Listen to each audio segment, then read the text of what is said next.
Tima Homa Bay onyiso luoro margi kaluwore kod timbe mag njore kendo monj manenore kinde ka kinde e rombe mag siasa.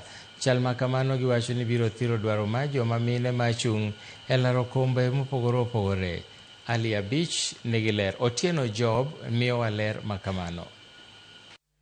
Rochruok e rombe mag siasa ma bende osechako neno e pacho kae kelo luoro ne joma mine mani kod lek mar laro kombe mopogore opogore e siasa ma pacho kae giriwore e bwo mabul mar Social Justice League kama thor wach en manyo yo minyal tiek godo tulo moseneno e rombe mag siasa mar neno ni kwe kod arita ne joma mine e paw siasa. Women are more vulnerable in politics because this country is patriarchal.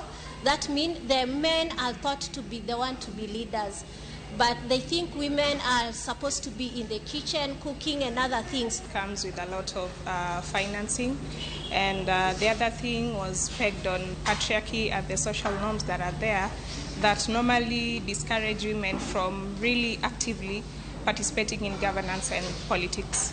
Lizo Nditi, achiel kuom mine matendo mabende nolaro kom mar MCA e yiero mokalo, lero kaka wuodhno mar siasa ok en mano mayot. Most women do perish, some even die, some even commit suicides because the community now are viewing them like you got yourself into it, you have no one to blame.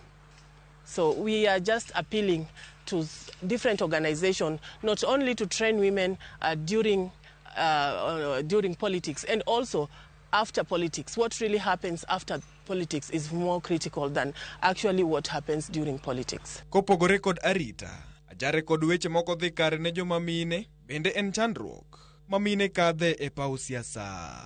I think the community should now look at this thing as a thing that it should be a past thing, something that now they should not work with it. Women can lead in elective positions, and the aspect of you are exchanged with the cows and you cannot lead. That thing has gone by days, has gone by it. Magi biro seche maduol mochung'ne yiero pacho kae IEBC. Kotelnegi kod jakom margi Erastus Ethokon nyogolo siem ne josiasa ma ok lure kod chike mag yiero kendo keto chike omenda